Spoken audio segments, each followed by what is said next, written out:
About once a quarter, a company will send out an employee satisfaction survey. These are the same type of surveys that we send out to our customers, but what you're trying to do instead is improve the actual business internally. So we're trying to prevent things like people from leaving and having a bunch of churn from our employees. We also want to make tweaks if people have better suggestions on how we can operate internally, whether that's benefits, pay, the insurance provider that we're giving them, 401k matches, maybe perks and benefits throughout the year, parties that we throw, things like that.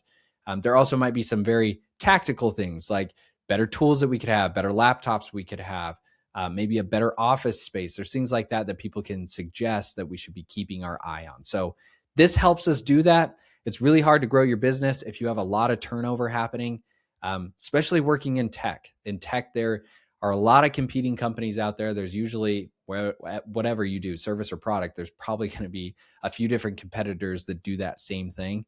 And so it makes it easy for people to really jump around, bounce around.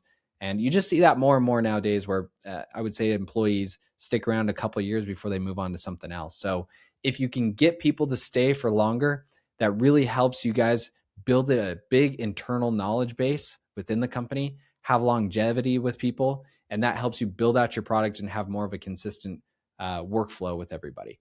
So think of it this way. If we have somebody that's leaving every 6 months in sales, it makes it really hard for us to ramp up and hit the numbers we want when we're spending a good chunk of that time every 6 months trying to train somebody new, get them on the phones again, get them used to our pitch, get them used to our product, answering a bunch of questions, doing a lot of coaching with them before they can get up and running and hit their numbers. So we're trying to prevent that from happening by sending these out so that you can avoid that, listen to the people, and really take the direction that they have.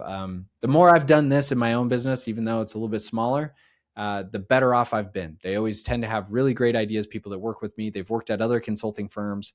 And so they have a lot of knowledge around maybe things I haven't considered before because they've worked with a brand that's been bigger than my company is right now. So it's always nice to get that feedback when people are willing to give it to you.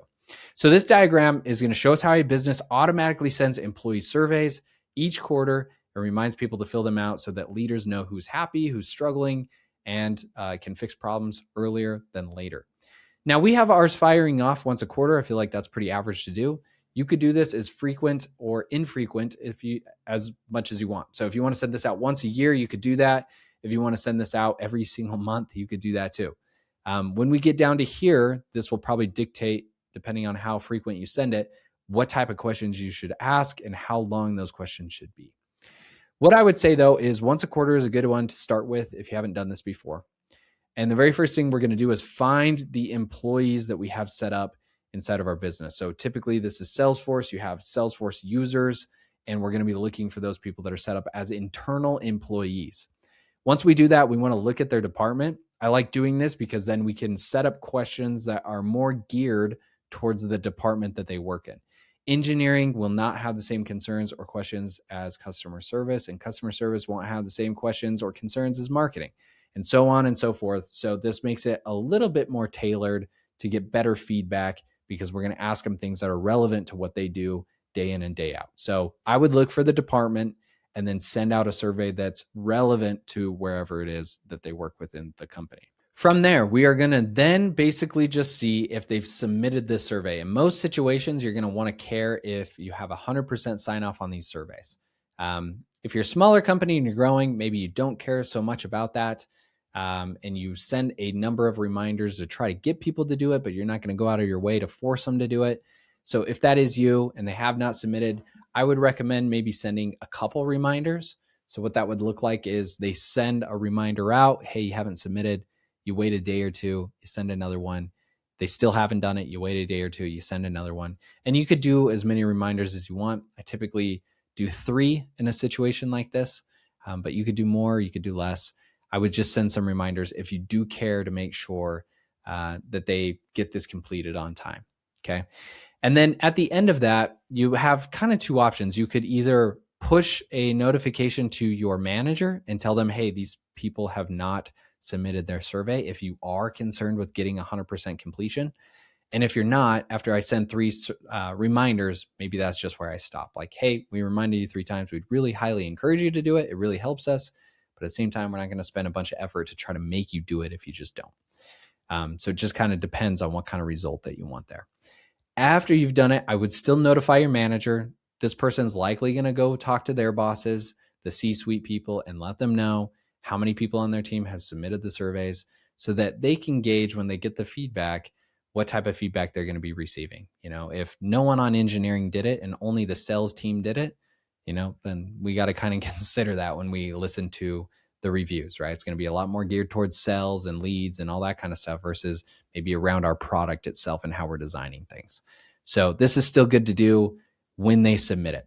So I would still have this as some type of notification. Now you could do this in Slack, you could do it in email. My rule of thumb is if it's an official thing that HR would ever care to look at as far as a paper trail goes, then I would do it in email.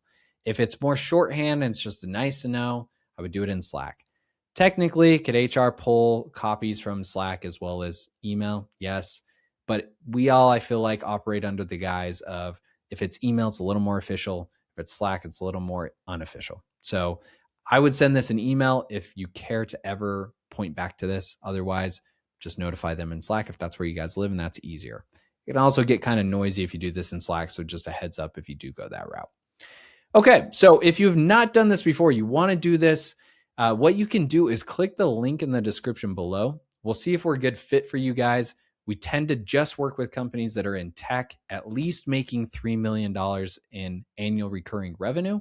So if that's you and you would like this done, like I said, you can click that link. We'll see if we're a good fit for you guys. And if the answer is yes, we can come in.